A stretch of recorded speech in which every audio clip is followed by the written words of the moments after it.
that at present in 2017, the total medical devices production trade was around $666 billion, out of which developed countries export to the rest of the world around 478 billion, and the south to world is around $184 billion.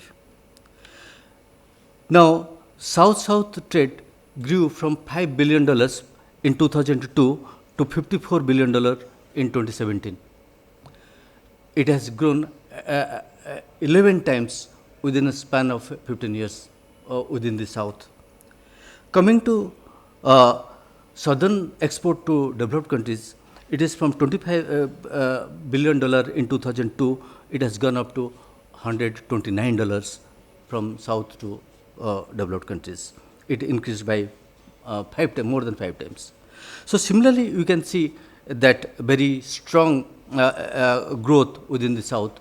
If you find the kind of trade between developed to developed countries, it has grown from $135 billion in 2002 to $334 billion, just increased by 2.5 times. So south is growing to a very large extent as compared to developed countries, but the only difference is about the scale, and developing countries can catch up to a very large extent. Now, after all this introductory note, there are 3 questions we'll be developing because the conference main objective is to develop a kind of consensus on specific issues, and therefore there are specific issues we can devote more on these issues apart from other issues as we discussed. The first issue is that what are the potentials in development cooperation involving the southern economies in manufacturing of vaccine, diagnostic kits and medical devices? What are the existing challenges? This is question number 1. Question number 2, can an enhanced capacity in manufacturing of the items contribute to achievements in SDG 3 at the regional, national and subnational levels? So this is question number 2. Question number 3 is around institutional mechanism. What should be the institutional mechanisms to take care of the quality concerns? So these are the 3 broad questions. I think apart from other discussion, we can also focus specifically on these questions and what should be our position on different issues and the specific suggestions to really support South-South cooperation. Now, I have a very distinguished panel and also expert panel. Now, I will give 5 to 6 minutes each to begin with the panelist. After that, we'll go to specific questions. To my left,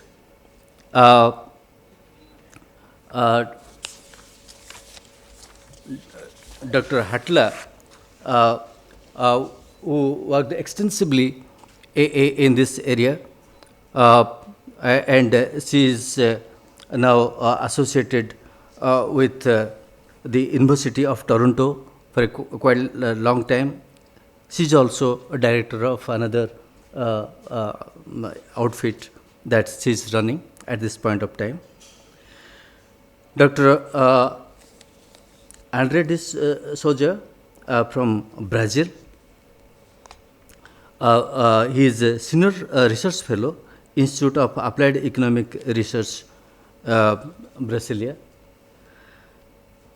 Mr. Ashok Kumar Madan, Executive Director, Indian Drug Manufacturers Association, New Delhi. So, Dr. Hatla, floor is yours, please.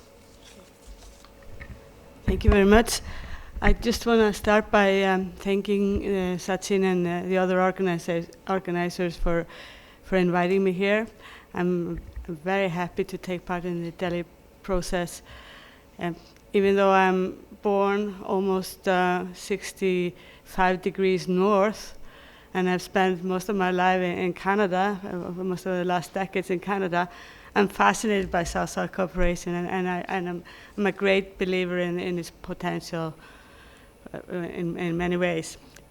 I want to highlight 3 points that are typically raised in the dialogue on South-South cooperation, and discuss them in relation to manufacturing of health products. The first point is that there's a need to strengthen South-South cooperation for it to become a common reality. There's a lot of discussion, even here. Yesterday there was some discussion that we want to see outcome, we want to see collaboration. The second point is that we need different types of actors involved in South-South cooperation, and including private sector actors. And there was a session on that topic here yesterday. The third point I want to highlight is that we need to harness South-South cooperation to successfully address problems in Southern countries. So to examine South-South cooperation in practice, my colleagues, including Sachin, and from other countries in the South, actually quite a large group of researchers, we work together and analyze South-South cooperation in health biotechnology. The collaboration involved a range of countries. We did all kinds of data collection. We did bibliometric studies. We did surveys. And we talked to hundreds of people that are active in South-South cooperation. So some of the people were researchers. We talked to entrepreneurs. We talked to policymakers. And we talked to regulators, and amongst other people. So based on this research, we argue that South-South cooperation in health is not just rhetoric. It's a reality. We identified and mapped South-South collaboration initiative all over the world. Some of them were involved with emerging economies or countries that are very strong in this area, such as Cuba. But others involved countries that were starting out in health biotechnology. So there was a wide range of countries involved in the collaboration. So, moreover, we found that South cooperation did not only involve governmental entities and multilateral organizations, but it also involved, for instance, a strong participation of private sector organizations. So when we surveyed biotechnology firms in southern countries, we found out that over a quarter, or 27% of the firms, were involved in South-South cooperation. The collaboration with the North was at a higher percentage, well, over 50%, but still, with over a quarter, it was substantial with the South. We also identified a number of examples of the cooperation being aimed at health problems which are suffered by people in southern countries. So in that sense, the participating countries were harnessing South-South cooperation to address their own health problems. India and Bangladesh, they were, for example, collaborating to develop a cholera vaccine. There were examples of, like Dr. Mohanty mentioned about Cuba and Brazil developing a vaccine for meningitis in Africa, etc. So one of the questions that Dr. Mohanty was presenting, what are the potentials for South-South cooperation in these different technological areas? And in our work, we did look at collaboration in vaccines, in therapeutics and diagnostic, but we have not done any work in medical devices, so I'll leave to others to comment on that. But the potentials we see are quite substantial. So many countries in the South, including India, Cuba, China, Brazil, they have become very active in all kinds of manufacturing of health products. India is substantially sort of, a manufacturer of health problems. And these are typically knowledge-intensive processes, but with the expertise that these countries possess, there are a substantial potential to share the knowledge with other low and middle income countries, and they're doing that to a substantial degree. Not surprisingly, one of the main drivers for the cooperation in health manufacturing is access to expertise. Firms want to learn from each other about how to develop and manufacture particular health products. And in some of the cases, they wanted to learn about some patented techniques, and they gained access to that patented techniques through South-South cooperation.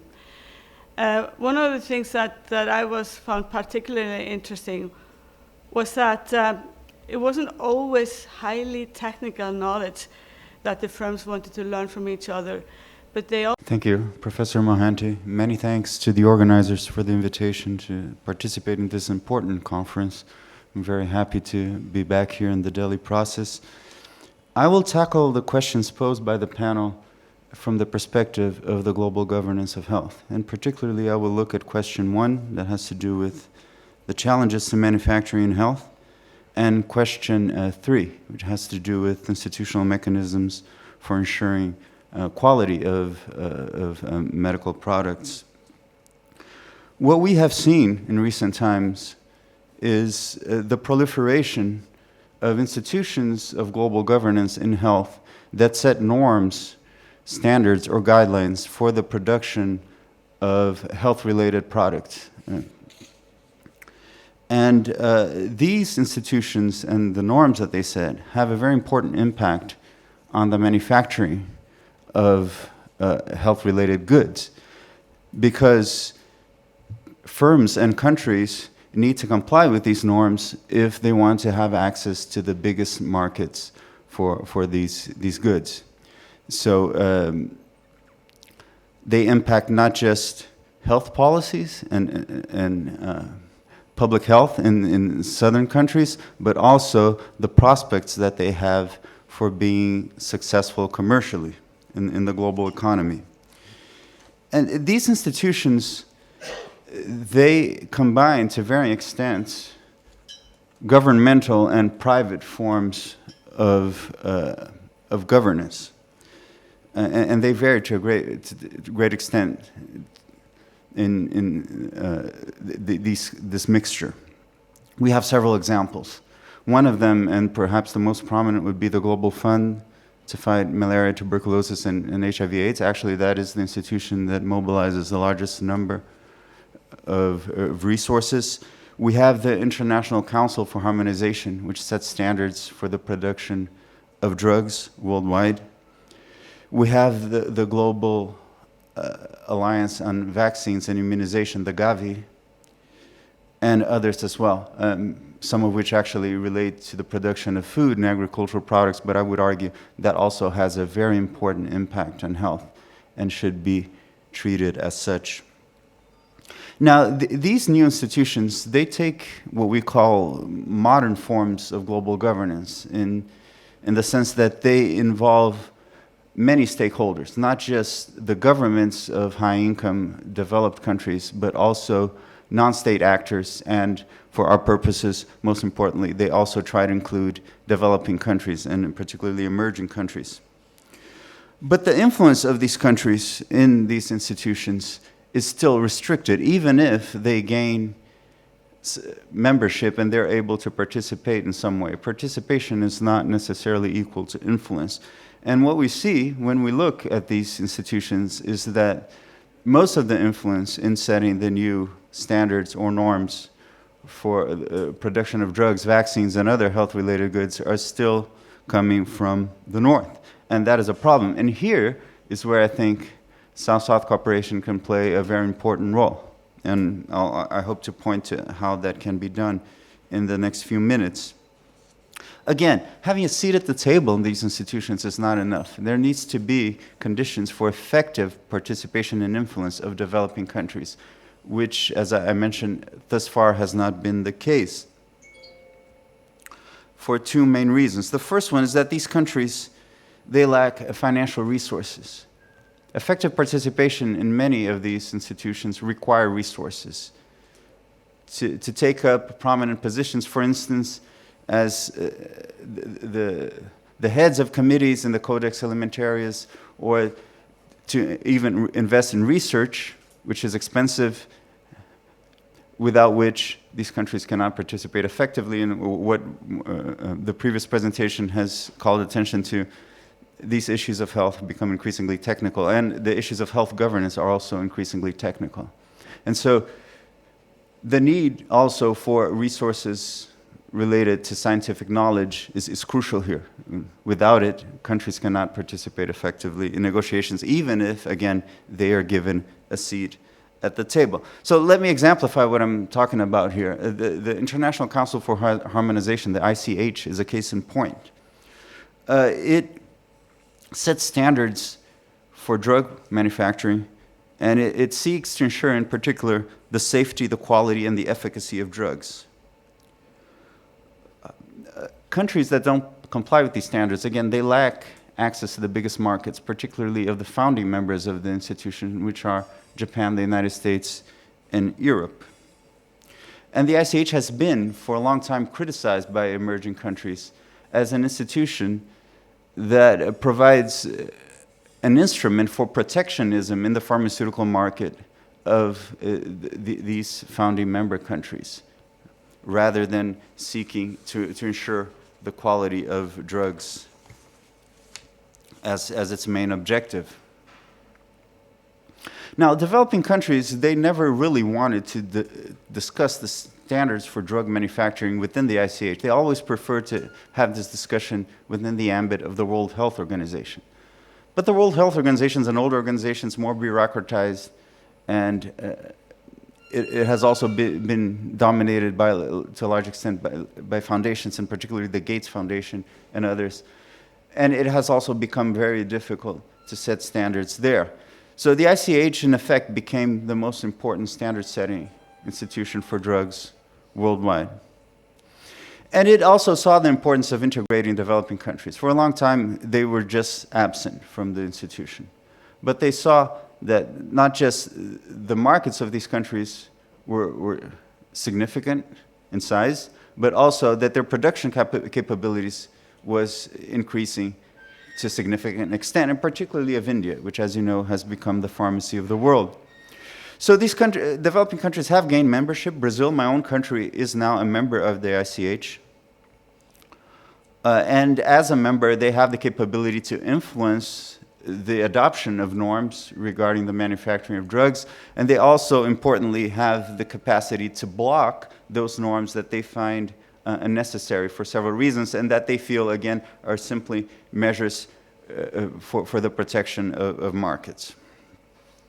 But the compliance with these norms is costly, and obviously our countries incur a lot more costs to comply with them than do the founding members. Because, for instance, testing of drugs in tropical climates and with tropical conditions is very different from doing so in the colder climates of the founding members. And the testing of drugs in our climate conditions simply has not been done. So if we want to adopt new norms to that regard, we need to incur the costs of these testing and of these trials, just to give you an example. And that actually is necessary for the membership process itself. There are also institutional reasons why developing countries cannot participate very effectively. The founding members of the ICH, they maintain veto power, and they have permanent membership in what is called the ICH Managing Committee, which at first glance might not be very important, but actually it is, because the committee holds a lot of the agenda-setting powers of an institution. So it sets the ICH work plan, it makes recommendations to the Assembly, and in practice it's very difficult to oppose these recommendations if you don't have access to previous information, to the negotiations that took place beforehand, and if you don't have the opportunity also to elaborate counter-proposals towards these norms. So this is just looking at the governmental membership. The ICH also has private sector membership of industry associations, and here too, the asymmetry between the developed countries and the developing countries is great, because one of the requirements for industry associations to become members is that they need to be represented in the 3 regions of the founding members, namely, again, in Japan, in Europe, and in North America. And industry associations of the developing world simply do not have this representation, which means they are excluded from membership in the ICH. And this is a problem not just because they cannot influence the adoption of norms of drug production, but also because their technical capacitation is hindered by their very exclusion from this process. Again, and the norms adopted tend to be the ones that reflect the conditions of the founding members of Japan, the US, and Europe. So I won't go much longer, but I would just like to stress the 2 ways in which, in my view, South-South cooperation can help to grant developing countries a greater effectiveness in their participation in global governance institutions. And the first one would be simply by means of coalition building. Brazil has done that effectively in the ambit of the WHO by building regional institutions, and that also, I think, can be done in other institutions as well. If these countries get together, obviously they have a stronger voice in the institutions and they have a greater likelihood of exerting influence. And the second one has to do with research, right? Again, if we don't invest in research, and if we're not technically capacitated to negotiate in these institutions, then our views will not be heard, and the norms adopted will be the ones that favor the industries of the North, with all the consequences that come from this. And the advantages of the North have to do not just with the higher capacities of their governments, but also of their private sector, because industry, drug industry in particular, is the one that invests heavily in research, and our industrial associations oftentimes cannot compete. So the only way that they could get access to these decision-making settings would be to come together with the industry associations of the North, but again, there might be conflicting interests in doing so. So I'll stop here. Thank you very much. Dr. Andre, you have very nicely touched upon a number of issues, including that of the GMP standards required for the production of drugs and other medical devices. You also focused on about the standards, international standards, how to cope up with those standards, and also I have mentioned about the basic problems with the firms from the South, particularly related to the financial resources and such issues. So now I would like to invite Mr. Ashok Kumar Madan to make his presentation. Thank you, Chairman, sir. It's indeed an honor to be a part of this august gathering, and I sincerely thank the organizers for the opportunity given to IDMA to be a participant. I'll just give a brief about the IDMA's 2 lines. Indian Drug Manufacturers Association is the prime association in the country and was founded way back in 1961. It is known as a voice of the national sector. We have more than 1,000 members across India, and this includes the small, the medium, and the large enterprises. When we say the large enterprises, the large Indian multinationals, they are all part of membership of IDMA. Now, the title of today's session says the contribution of manufacturing in strengthening the health sector. So my talk would go on those lines, and then leading to those 3 specific questions which have been laid by the honorable chairman. At the time of India's independence in 1947, the country's production of pharmaceuticals was just $2 billion, and at present it has moved on to $39 billion, out of which $19 billion we are exporting to more than 200 countries across the world, And these countries include the most stringent regulatory authorities like USA, Japan, UK, European Union, Australia, etc. The Indian pharma sector has played a major role in strengthening the health sector within India, and we are able to take care of our large population of 1.25 billion. There are around 9,000 units within the country which are producing the formulations, the active pharmaceutical ingredients, and the medical devices. These include the number of units which are into the Ayurvedic sector also. Now, these formulations, today we are able to take care of our own needs. Almost 95% we are self-reliant, and only 5% of the requirements of the medicines are being imported at the moment. The plants in India approved by USA are more than 700. Anywhere in the world, it is the maximum number approved by USA plants in India. The UK authorities have approved more than 800 plants in India complying with their requirements. And when we look at the WHO, there are 2,000 plant sites in India which are compliant with the WHO GMP. In terms of production volumes, we are ranking number 3 in the world. And in terms of the price factor we are ranking number 10. So that shows, though we are high ranking in the volumes, the price volumes are much less because our prices are much more economical. This has helped the importers, the importing countries, save millions of dollars. India has a strong presence in the vaccines too. WHO at the moment is procuring almost 70% of its vaccine requirements from India. The first use of a vaccine for the smallpox was way back in 1802 in Mumbai on a child of 3 years. There are various institutes in India which are doing research on vaccines along with the production also. The smallpox vaccine was introduced in the country in the year 1890. The major producers of vaccines in the country are the Central Research Institute at Kasauli. It was set up way back in 1904. The Pasteur Institute for the production of vaccines in 1907 at Kannur in South India, and BCG Vaccines Lab at Madras King's Institute in 1948. So we have a long history of producing the vaccines. The National Institute of Immunology and the All-India Institute of Cholera are also involved in the development of vaccines. In the case of outbreak of swine flu, there was an immediate need for the development of the vaccine H1N1.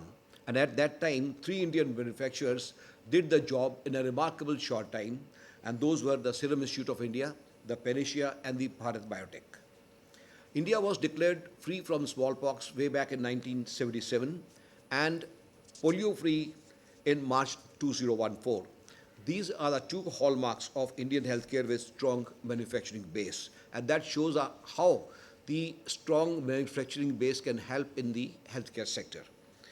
The National Immunization Program for the vaccines was launched way back in 1978, and by 1991, we had become self-sufficient in case of vaccines for the various antigens. The vaccine research is a costly affair and needs sophistication. This has led to a reduction in the number of companies which are into the manufacture of vaccines, both for the private as well as the public sector. There is suboptimal investment in the public sector, and this calls for more funding into the research for newer antigens. In the year 2011, the National Vaccine Policy was announced, and the year 2012-13 saw the intensification of the entire routine immunization. India has the technical expertise to cooperate with other developing countries and will be willing to share its experiences. The Indian regulatory authorities are having a robust system. The WHO had conducted an audit of the Indian regulator in terms of the vaccines, and the Indian regulator was rated as 4 out of 5 points, giving it the excellent marks. That shows the quality control being exercised by the Indian regulator. The increased interactions amongst the regulators of the developing countries, or we say the South-South, would be beneficial for the development of the medicines, the pharma, and the medical devices altogether. For this purpose, WHO, the CRO office, the Southeast Asia office in Delhi, they have already set up a platform of around 11 nations which are under their domain, wherein they have the nodal officers of the different countries, and these nodal officers become the contact points for each country to contact for the purpose of any issues pertaining to the quality or any other issue pertaining to the medicines requirements. The governments of the developing countries are laying emphasis on provisions of good quality, the affordable and comprehensive health care for all the citizens. The medical devices are an important part of this. It is a multi-product diversified program from single-tongue depressors to large radiology and electronic items. There are around 1,000 manufacturers within India, and the medical device sector has a production of around $5 million and imports around $2 billion. In India, the medical device industry is concentrated around low-cost devices such as intraocular lenses, the catheters, syringes, as well as the implants. There is a tremendous scope to develop the devices industry within India, and we have the technical expertise. Only thing is, so far the attention probably has not been paid to this industry. Now the CDSCO has already come out with the separate rules for the medical devices, and we are hopeful that the medical devices also would go on the same pace as the pharma industry had gone and the vaccine industry has done. There are only 30 manufacturers of the vaccines in the country which are contributing to the entire production, and there are very few vaccines which are at the moment being imported. So we are confident with all these base what we have in the manufacturing and the strength, these efforts will help in achieving the SDG goals. Now, as far as the institutional mechanism for the quality is concerned, I think the same lines can be adopted. As the WHO has created a platform where you have the nodal officers, the same nodal officers, maybe we can also get in touch with those so that the quality norms, the quality complaints, whatever are there, they can be addressed to them and a single reply is achieved. Thanks for the kind invite. Thank you. Thank you very much. You have narrated the history of the medical sector in India, particularly medicine and medical devices. You focused on that, how India has graduated from a very low level of production to a very high export-oriented economy. I mentioned that nearly 700 plants in India got a US compliant and 800 firms UK compliant. The two major diseases, smallpox and polio, they are now free, declared by the WHO.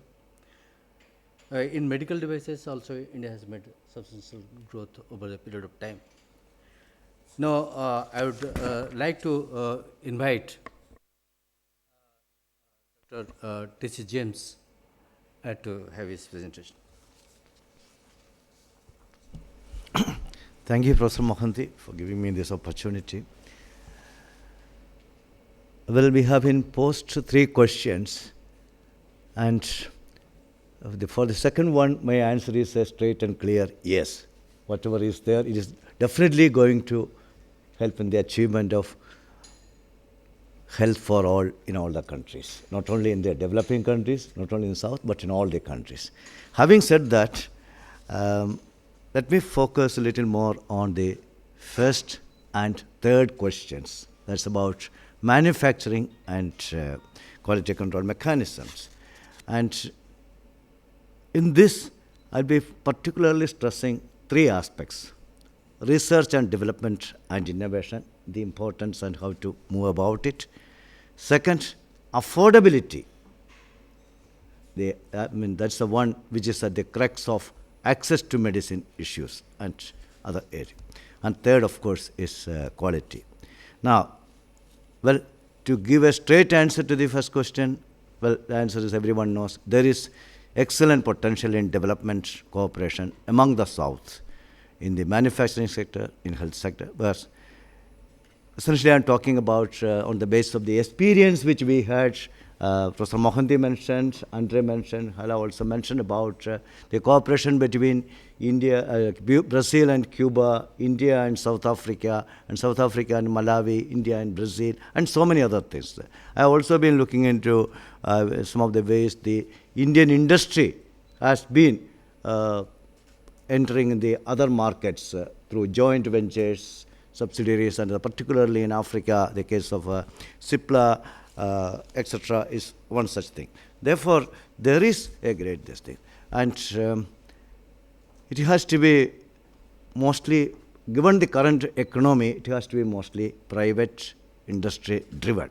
But in order to enable that, government policies have to be there. If you look deep into the history, how India has been doing that, you will find that certain policies and certain announcements help the industries to move over there. I mean, the Indian companies who moved there, only private companies, not the government sector, except in the matter of research. Now, the manufacturing in the health sector is little different from that in the other sectors. Now, here what happens is the new technologies, the new medicines or whatever is coming out, they are in the intellectual property rights regime. And as everyone knows, the IPR owners protect them like a monopoly, or they exercise a kind of monopolistic power or that thing. They don't want to permit entry by others to that thing. So it's a kind of closed club. So how do you break that thing? That's the major question coming up there. Because, one may ask, then what about the drugs which are outside the patent regime? But when you go to a patient, when you go to a medical practitioner or health practitioner, which one would that person prefer to prescribe or take? The latest one. Because somehow the human psyche is like that, this one is the best, the previous ones were not so good. So that stands in a kind of a big this thing about this thing. So therefore, this has to be attended to greatly, how to regulate the IPR regime. There are provisions in the TRIPS agreement and others, but they are, to be frank, how many countries have been using them? So that's a major aspect which affects manufacturing sector in these things. At the same time, talking from the Indian experience, I would say there's a high time we pay greater focus than hitherto on research and development. And because you should not be always relying on this kind of old mindset that it has to come from the developed countries and we will take it, or we will, well, I use a very strong type, beg them to give us the technology. Instead of that, we should be in a position to develop our own technology.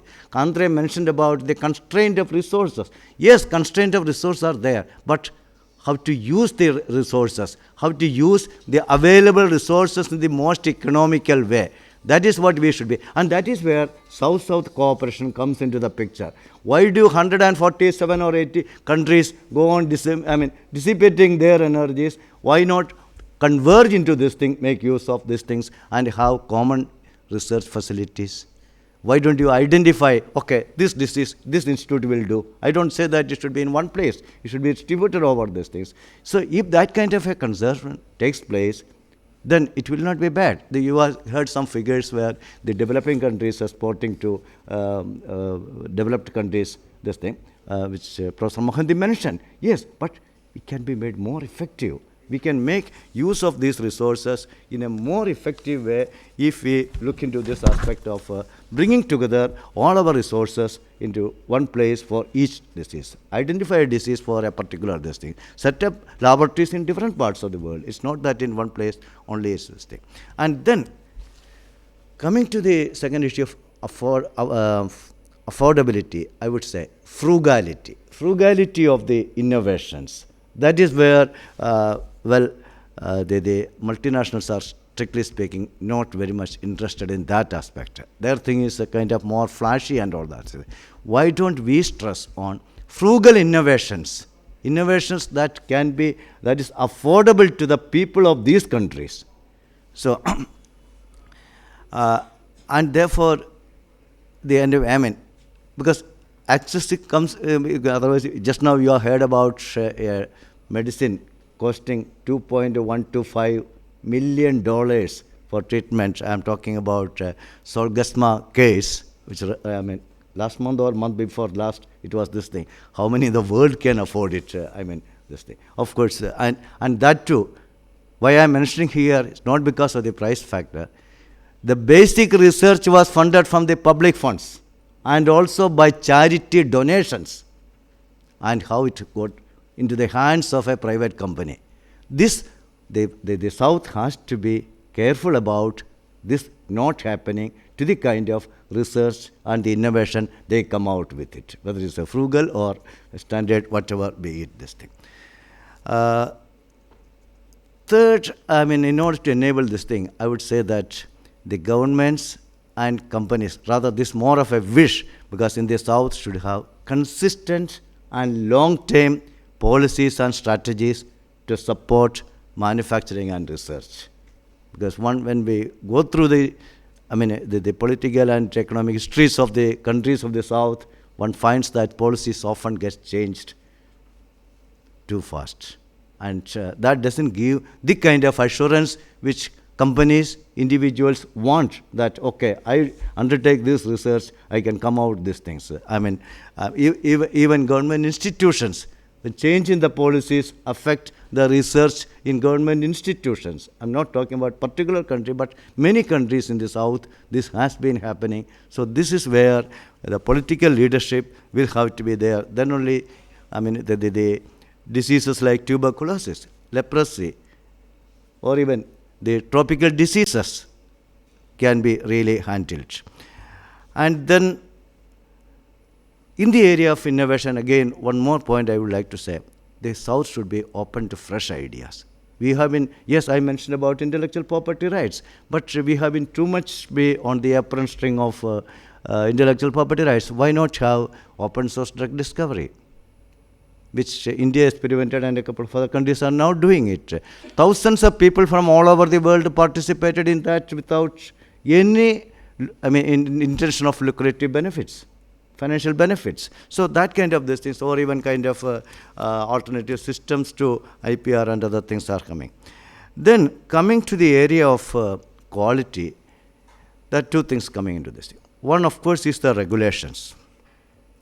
And in this matter, the countries of the South can go more for mutual recognition of each other's pharmacopy and other things. That will help a lot. And they should be able to cooperate in the development of those things. It's not that the initial point which I mentioned, they should cooperate in all those matters, even developing. Maybe there's nothing wrong in having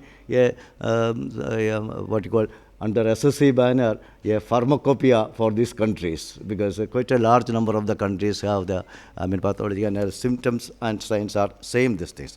And then second thing is the regulations, harmonization of the procedures and protocol that will contribute to the reduction in timelines in regulations and approvals, because familiarity of the manufacturers with the process when it is harmonized or recognized with the system, and also the predictability of the things. This I go. So that's one important aspect where this thing. Then again, quality, of course, there is a, I would go for more for this thing, that quality, there's no compromise.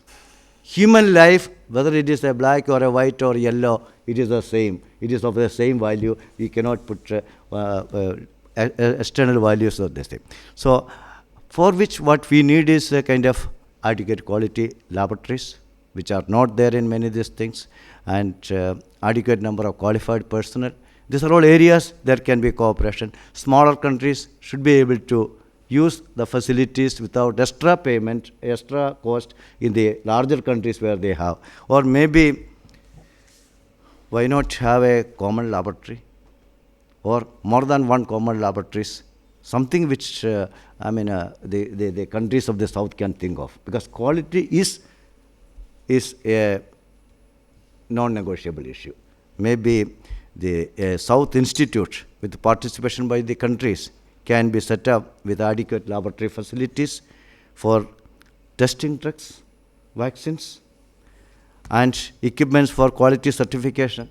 And this will reduce the cost and assure the countries of the quality of the products. Because, one has to be very cautious about certain things.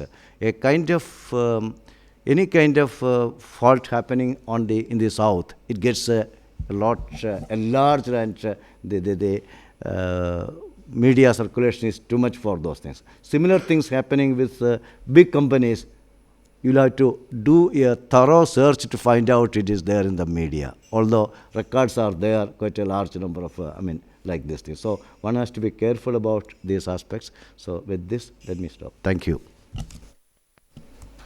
Thank you, Dr. James. You have covered many issues. Your emphasis on that the southern countries will definitely reach health for all is a very strong conviction. I think jointly we will achieve it, if not sooner, or at some point of time we'll touch that. But primarily we have touched upon three major issues: R&D and innovation, affordability, and the quality of the drugs. And in that context, we have also talked about the predictability of long-term policies of the government is very important, and the role of South-South cooperation in terms of evolving some common laboratories is also very important issue. Now I would like to invite Dr. Ruchita Berry.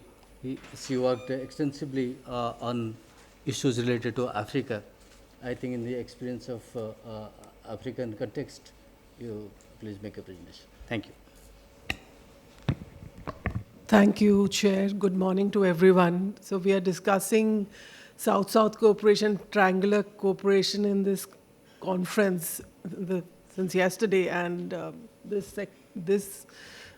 current session discusses health, and South-South cooperation in the health sector is a reality today. This has been, underlined by the previous speakers also.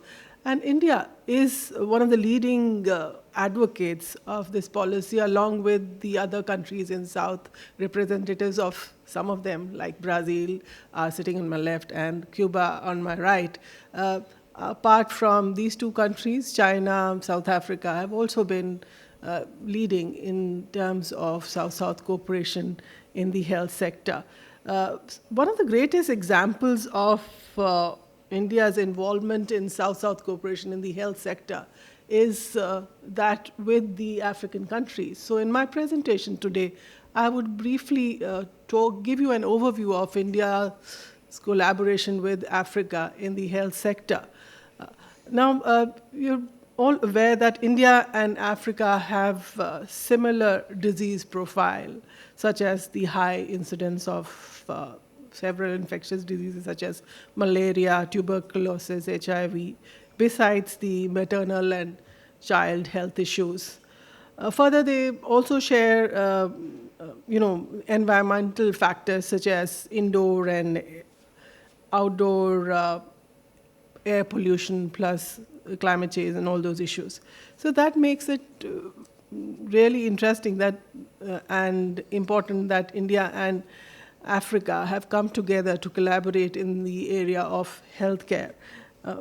Also, you find that both in terms of the policy formulations in both India and the African countries, health is given a high priorities. India's national development plans and the fact that that we are looking at fulfilling the SDGs.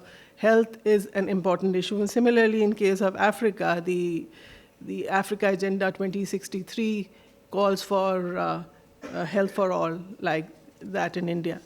So in this context, India has come up with this initiative. In the last India-Africa Forum Summit, India set up a $10 million India-Africa Fund to deal with cooperation with the African countries in the health sector, given the fact that financial issues are the main problems for the African countries in dealing with some of these issues. So that's been one of the steps that India has taken in the recent years.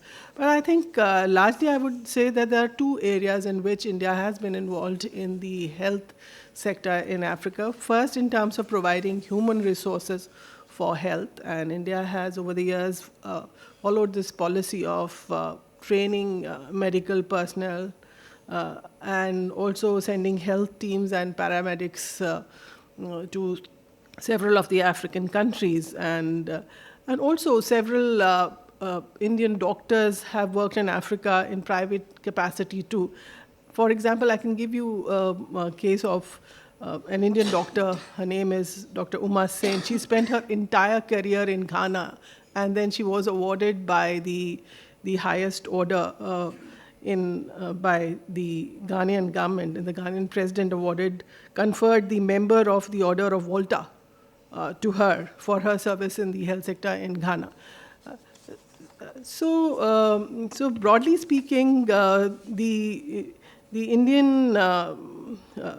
Indians have been very much involved in providing human resources to the African countries. But second broad area in which India has been involved is in terms of broadening the availability of medicines and vaccinations to the African countries.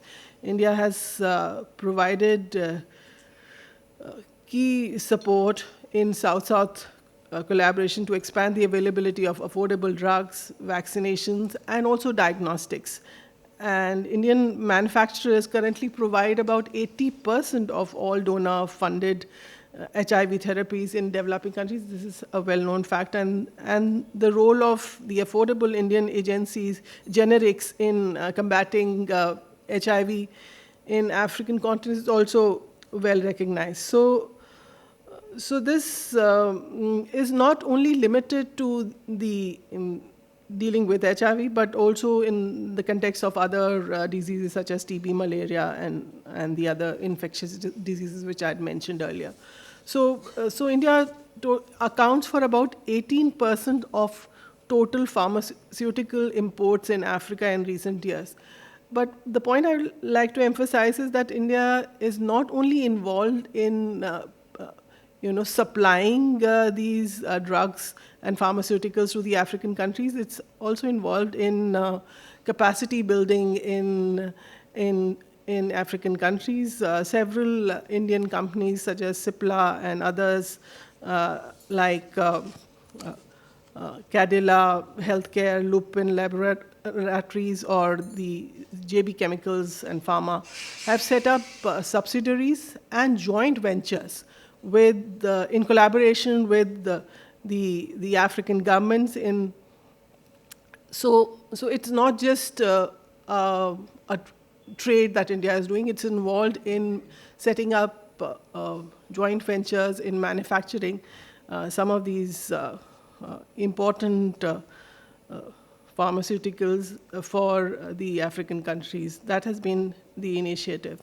Apart from this, the initiatives that India has launched in Africa are the Pan-Africa e-network, which is basically providing telemedicine to about 49 countries in Africa, which has been renamed as e-Arogya at the moment. And a number of Indian private sector groups are involved in setting up health infrastructure in Africa, such as the Apollo, Medanta, among the topmost I can remember. But they are there in Mauritius, Ethiopia, Tanzania, Zimbabwe, and Ethiopia. These are some of the countries which I can think of where India has set up, Indian companies have set up hospitals, because affordable healthcare is something which is a problem for the African countries, and you find a number of Africans coming to India.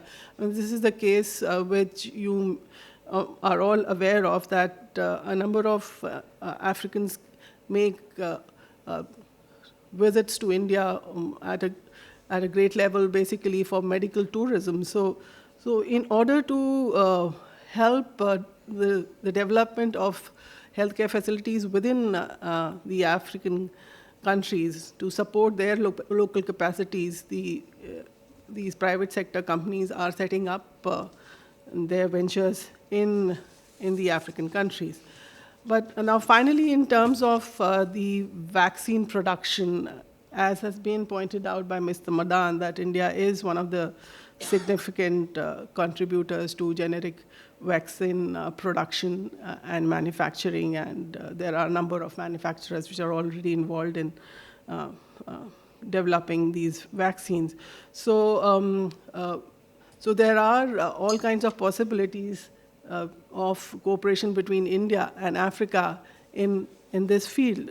But there are some problems in this. And the first problem is that the African countries, while there are some countries which do have indigenous capacity, like South Africa or Nigeria, there are several others who are interested in setting up these facilities, but only through external financing.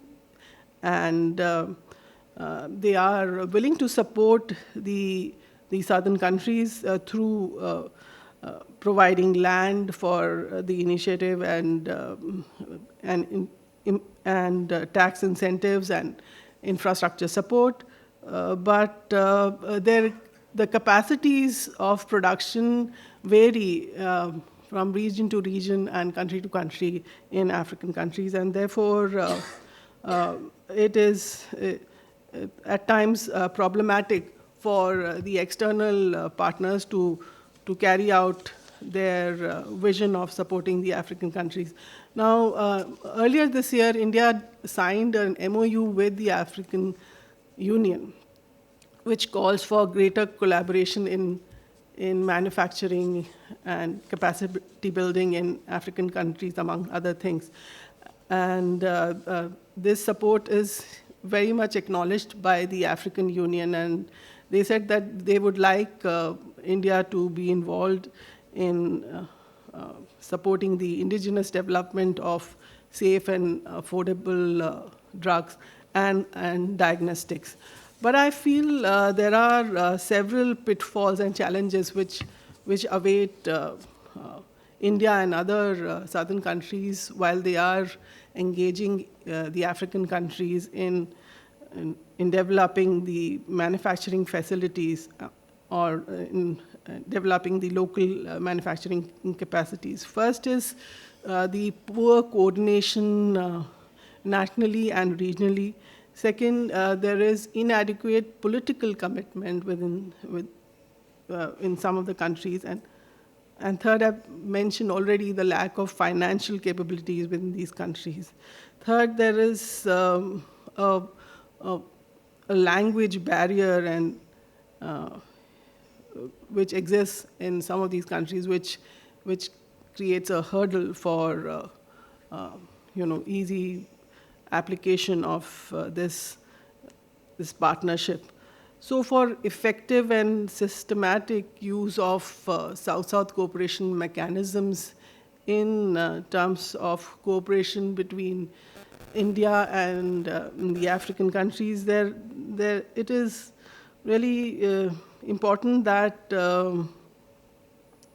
the African countries develop appropriate regional public health policy documents, which also include South-South cooperation as an important agenda. They also establish regional and national institutional mechanism for coordination, monitoring, and evaluation of South-South cooperation African activities in the health sector in Africa. Third, there should be an establishment of framework for implementation, and this would involve several stakeholders, the governments, the regional economic communities, private sector, academia. I'm at the last point. And therefore, all these people need to be fully engaged. So it's not a single person kind of an initiative, multiple stakeholders are involved. Finally, I think private-public sector partnership is essential for strengthening the South-South cooperation in manufacturing and production in health sector. Thank you.